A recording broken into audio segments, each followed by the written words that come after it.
Hey everyone, got another installment of, what am I calling this? Alien Contact. Alien Contact in Bob's life. It's January 9th, 2019, and this is going to be installment number 6. Hi there. We left off with the 1980s and the book Keys, Love Letters from God, which we went through that. Shortly after that book finished coming through me, we found that my mom had inoperable cancer. It was what they call one of those open up, close up situations. The surgeon gave her 6 weeks to 2 months to live. She lived for 2 years and I think 2 months, passing on the day after my birthday in 1988, which I felt for her was like a birthday present because she wasn't suffering any longer. I offered at one point, and I'm sure people are thinking, well, he did healing work, didn't he do anything? I offered to help her with healing to stop the cancer, and she refused my offer. My mom said that she had been sick enough times in her life and that she had had enough unhappiness at times in her life that she was willing to either live with the cancer and beat it on her own, or that she was willing to let it take her out. I have to tell you, it was really hard not to try to impose my wish to help, but I honored her feelings.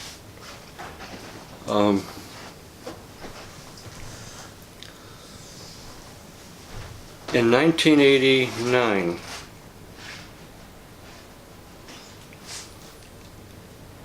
I let myself have permission, as I call it, to scream.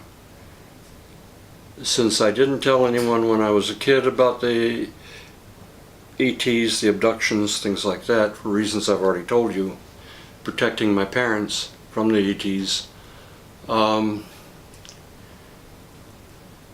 I decided it was time to go ahead and go vocal and go public. I did. At one point I lost some friends because of it. I also lost some employment because of it. And of course, anyone watching this can sit there and go, well, you must have known that would happen. Come on now. But I'll tell you what, the only other choice is suffer in silence. A lot of abductees do. I decided I had suffered in silence enough for 41 years. I was going to change that, and I did. I take responsibility for everything that happened as a result. I won't take blame, but I will take responsibility. Because taking responsibility means being respondable, not reactive. Big difference.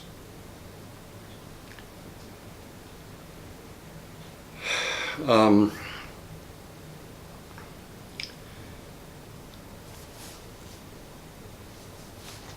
1989, I also had an episode where I was sitting on my couch in the living room of the cottage where I was living at the time, the mother-in-law cottage I told you about previously.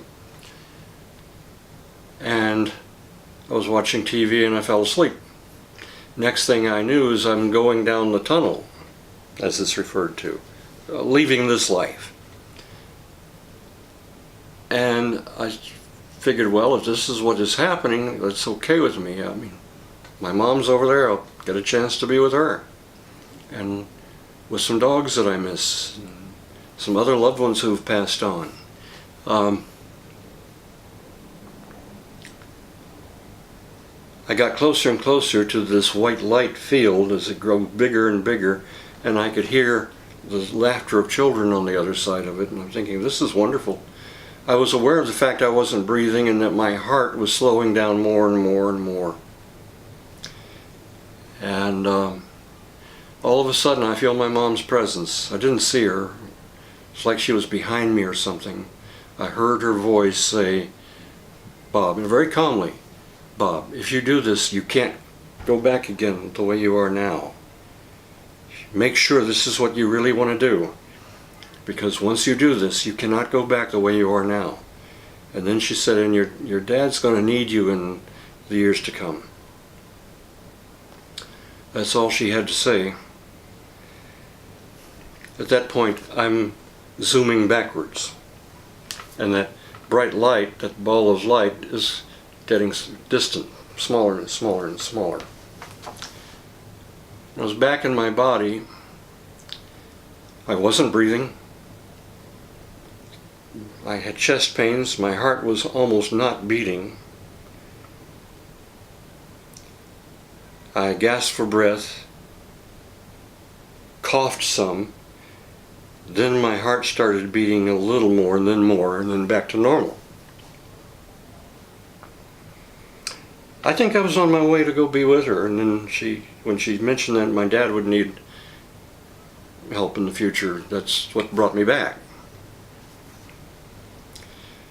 I will get to that a little later.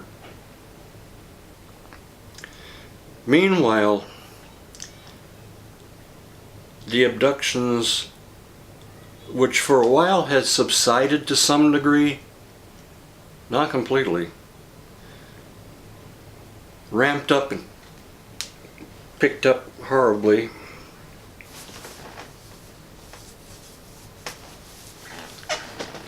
In 1991, I went to my chiropractor, and he had a medical background. He had actually trained in medicine first and then went into chiropractic afterwards. And no, I'm not going to give the name. And I asked him if he would take an x-ray of my head. He asked why. I explained. He said, "You know, normally I would think this would be ridiculous, but I'm just curious enough. Let's try it." So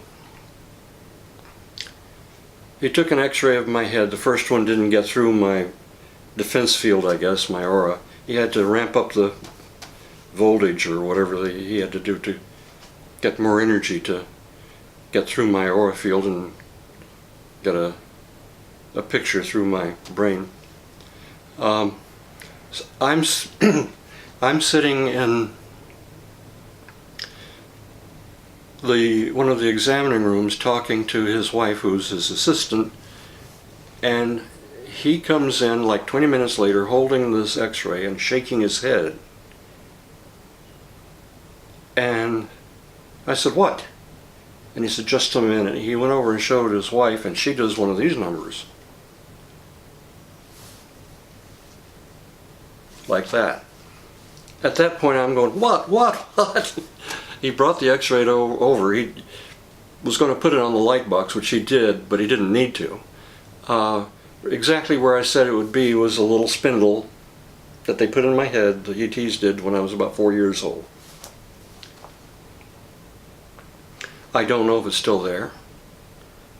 A friend of mine ran a metal detector over my head, like you use when you're trying to find coins and jewelry and things under the, in the ground.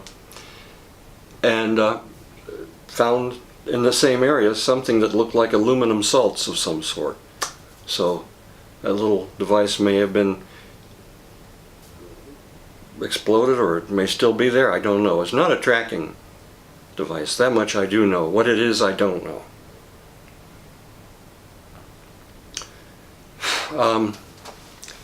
Shortly after that, one evening I was eating with my dad in a restaurant on South Florida Avenue in the city where I lived. And I was telling him about a recent abduction. And he interrupted me. And he said,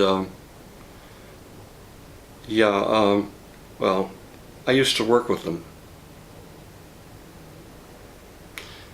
I probably did a double take. I said, "Dad, you used to work with who?" He said, the ETs. And I said, I don't understand. What do we have, an exchange program, some government exchange program? They get a human for 6 months or a year or whatever, and we get an ET for 6 months or a year? And he said, no. I was with them. And I said, yeah, okay. And then he said, I was one of them. And I said, you were an ET? He said, yes. I said, I think I've always known. I said, what did you do? And he said, well, a lot of their craft are thought-driven, thought-controlled. It was my job to oversee the mindset of the ones who drove and controlled the craft. I said, you mean in your last life you were an ET, in this life you're a human? Reincarnation, Dad. And he said, no, this life. And my dad was not one of the Greys. He's not one of the dudes who were abducting me. Best I can figure, he was probably either Pleiadian or Lyran. You know, it's easy to sit back, and I'm sure there are people who will do this and say, well, he may have been lying, or he may have been just pulling a practical joke on you. My dad didn't lie, and he didn't do practical jokes. My mom and I used to jokingly refer to him as the Vulcan. You know, like Mr. Spock on Star Trek, logical and honest.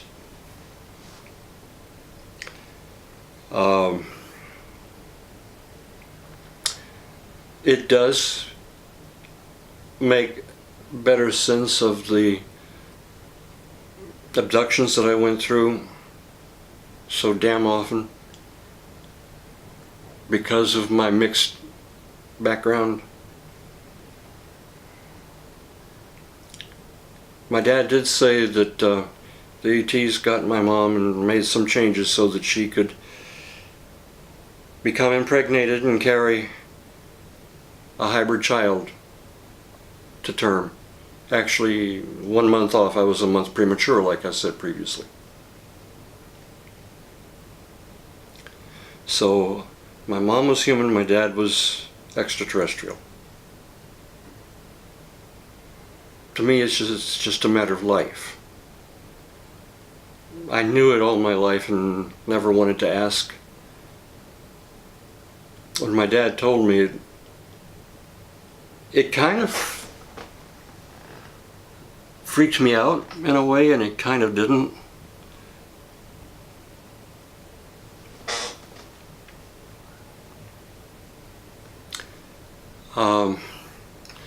The abductions got worse and worse.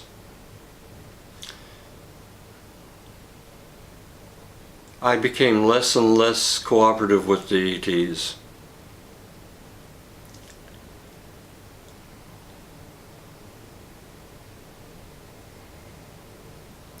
In 1991, also, the Greys got me. One of them was what they call the taller Grey, the like 5.5 foot tall Grey, who took on a human look as a good-looking young guy.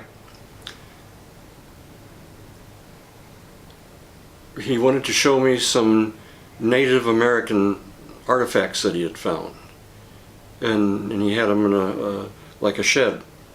And since I was interested in stuff like that, I used to go to powwows in Central Florida, and Native American full moon ceremonies. So I went with him. This was an abduction that was happening. I think I kind of knew it but didn't want to know it. And so we go in this shed, which I'm assuming was actually a craft. A lot of telepathic shielding and screening going on here. And next thing I knew is the guy was running a butt probe up me. Painful as hell. I hated it. I hated him for it. And these little grays were walking around me in a circle.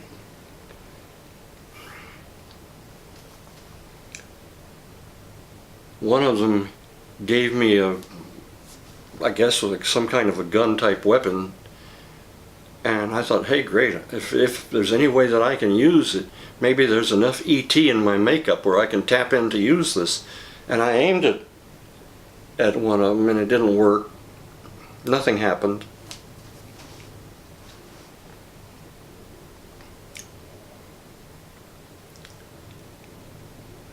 Once they got whatever they wanted from me, they sent me back.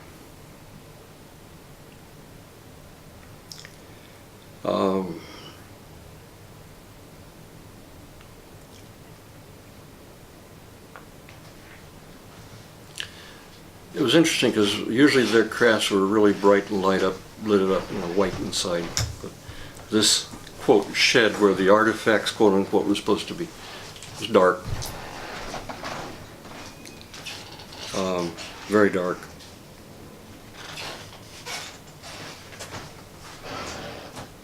I've had to try to figure out the situation best I can as all of this has happened and over the years, and come up with my own explanations, because unfortunately they weren't giving me any info to understand them by. At that time I had a dog, a Westie mix I got from the SPCA. His name was John Boy. He thought he was a person. Very cute, sweet, smart. I used to refer to him as my brother.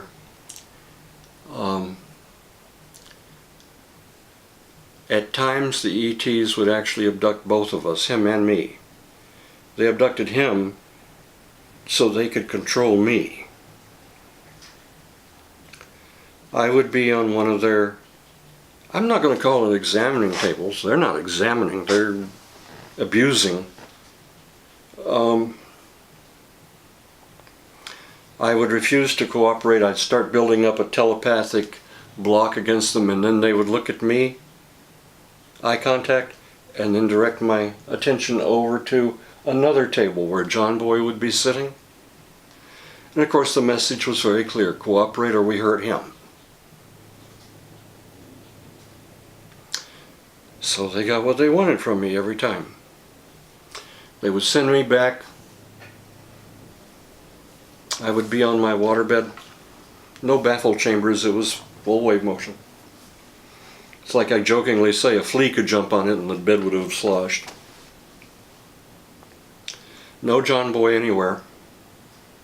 I'm paralyzed, sweating palms with fear of what are they doing to my dog? What are they doing to John Boy? What's he going through? Are they going to send him back? What's going to happen? And then from non-existence to existence, he would be there, sitting in the same pose he was sitting on the table in the craft.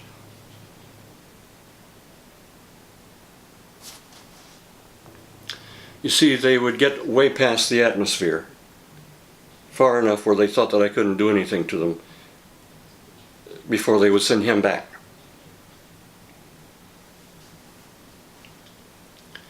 And I would ask him, John Boy, where were you? You weren't here, where were you? And he'd look up at the ceiling. Then I'd say, no. I said, where did you go, John? Where did you go? Where were you? And he'd either look back at the ceiling again, or he'd look at the window and up. There was a window by the bed. He knew exactly what I was asking. Then I would ask him, did you have good time? Were they sweet to you? Were they good to you? And he would just get this sullen look on his face and go curl up and lay down and put his head on his pillow. Like I said, he thought he was a person. He'd put his head on his pillow and go to sleep. Finally, the paralysis would wear off and I'd pace the floor for 2 or 3 hours and then have to get up at 6 in the morning to get ready to go teach class. On our next installment, we'll go in deeper in the situation with the 90s. Those are not happy times.